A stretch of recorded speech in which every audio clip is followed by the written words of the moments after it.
Hello दोस्तों, government PSU REC के quarter 4 के नतीजे आए हैं। तो दोस्तों इस वीडियो में रिजल्ट की एनालिसिस करेंगे और इंपॉर्टेंट बिजनेस पैरामीटर्स पर नजर डालेंगे। दोस्तों देखिए, ये है क्वार्टर 4 के इंपॉर्टेंट आंकड़े।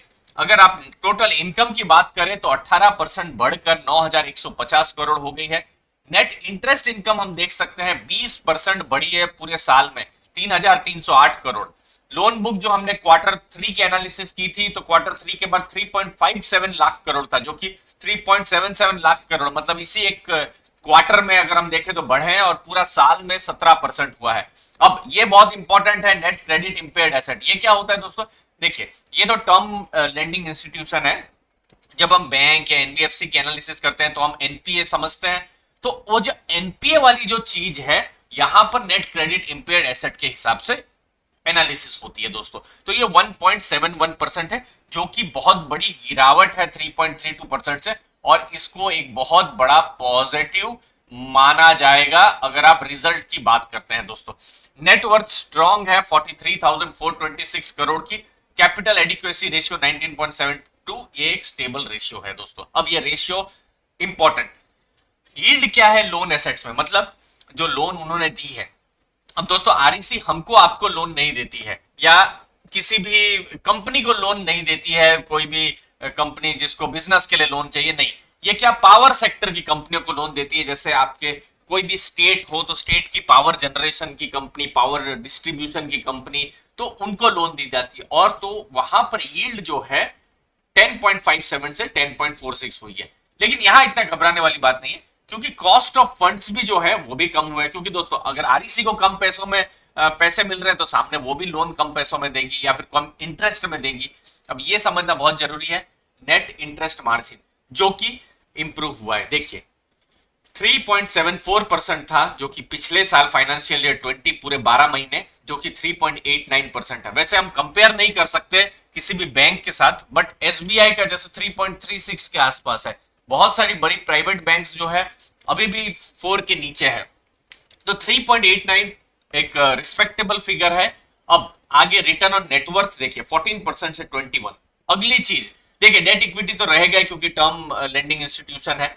ये एक बहुत बड़ा चीज हुआ है पॉजिटिव, जो आप देख सकते हैं। अर्निंग पर शेयर जो कि पिछले साल 24.74 थी, मतलब जो एक शेयर है तो उस पर कितनी अर्निंग हो रही है दोस्तों। इस पर मैंने पुराने वीडियो में बहुत डिटेल में समझाया और टेलीग्राम में मैं शेयर करता ही रहता हूँ स्निपेट्स और ये सब कॉन्सेप्ट्स को, तो वहां पर भी आप सब्सक्राइब कर सकते हैं। तो अर्निंग पर शेयर 24 से 42 बढ़ी है। इसका एक मतलब जो मुझे समझ में आ रहा है कि अब स्टॉक और ज्यादा सस्ता हो गया है वैल्यूएशन के हिसाब से। दूसरी इंपॉर्टेंट चीज, बुक वैल्यू 177 से 219, मतलब क्या है? कंपनी को समझ लीजिए हाइपोथेटिकली, अगर आप बेच देते हैं, बिक गई, सब कुछ बेचने के बाद भी एक शेयर की कीमत अप्रोक्सीमेटली 220 रुपए है, और स्टॉक आज की तारीख में कितने में ट्रेड कर रहा है? 146 150 के आसपास। तो स्टॉक आपको सस्ते में मिल रहा है, ये भी आप ध्यान में जरूर रखें। एसेट क्वालिटी बहुत जरूरी है, मतलब पैसे आए कि नहीं आए। दोस्तों पैसे तो आपने दे दिए सामने, लेकिन पैसे आ रहे हैं कि नहीं आ रहे हैं। तो ये जितना कम हो नीचे हो उतना अच्छा, और ये हम डाउनवर्ड ट्रेंड देख पा रहे हैं।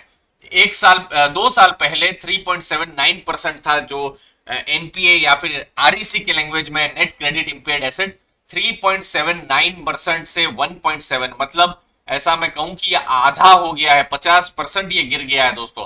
तो ये एक बहुत ही पॉजिटिव चीज है। प्रोविजन कवरेज रेशियो जितना ज्यादा हो उतना अच्छा है, 70 के पास अच्छा माना जाएगा। लेकिन आरईसी में देखिए 47 से 64 हुआ है, तो स्थिति सुधर रही है, जो हमको इन रिजल्ट से बिल्कुल समझ में आ रहा है। जब हम आरईसी की बात करते हैं, रूरल जो पहले जो इसका नाम था रूरल इलेक्ट्रिफिकेशन, वो एक अच्छी एसेट क्वालिटी आ रही है जो हमको समझ में आ रहा है। और दूसरी चीज दोस्तों, डिविडेंड नहीं आया है, लेकिन ये डिविडेंड स्टॉक भी है। 7 से 8% का डिविडेंड यील्ड इसकी आ भी जाती है, अभी का जो भी स्टॉक प्राइस होगा उसके हिसाब से। बोरोइंग प्रोफाइल, अब देखिए आरईसी पैसा तो देती है, जो हमने बात की, जो भी स्टेट गवर्नमेंट की अलग अलग एजेंसीज को, लेकिन वो मार्केट से पैसा भी तो उठाती है। तो मार्केट में पैसा उठाना भी आसान नहीं है। किसी के पास भी हम चले जाएं पैसा लेने के लिए तो कोई देगा नहीं।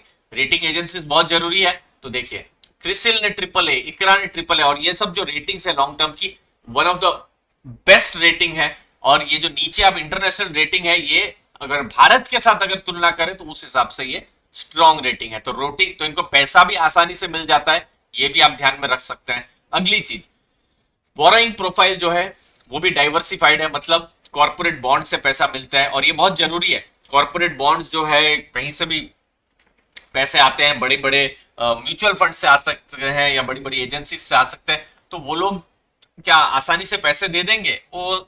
वो भी लेकिन पैसा दे रहे हैं 56%, जो कि बहुत ही स्ट्रॉन्ग कहा जाएगा। और बाकी तो ठीक है, आरईसी के कैपिटल गेन बॉन्ड्स या टैक्स फ्री बॉन्ड्स आते रहते हैं, लोन आते रहते हैं, लेकिन यहां से पैसा आना 56% बहुत ही स्ट्रॉन्ग है। और ये चीज पर मैं बहुत सारे वीडियोस में फोकस करता रहता हूँ, कॉर्पोरेट या फिर बॉन्ड मार्केट से पैसा आ रहा है कि नहीं, ये एनबीएफसी में जरूर आप देखा करिए।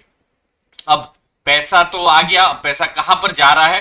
डिस्ट्रीब्यूशन कंपनीज को जा रहा है, जो भी स्टेट गवर्नमेंट की डिस्ट्रीब्यूशन कंपनीज है, जनरेशन है, ट्रांसमिशन है। अब यहां पर थोड़ा सा चिंता है, क्योंकि पावर सेक्टर में अच्छा खासा हमको स्ट्रेस देखने को मिला है पिछले कुछ सालों में दोस्तों।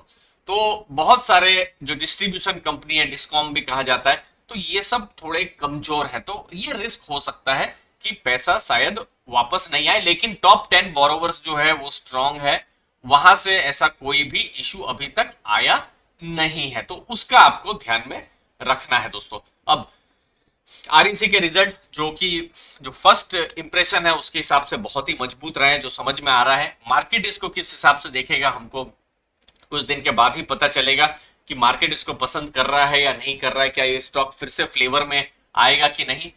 क्योंकि जो भी हम फंडामेंटल्स देख रहे हैं वो पिछले 2 साल में सुधरे हुए हैं।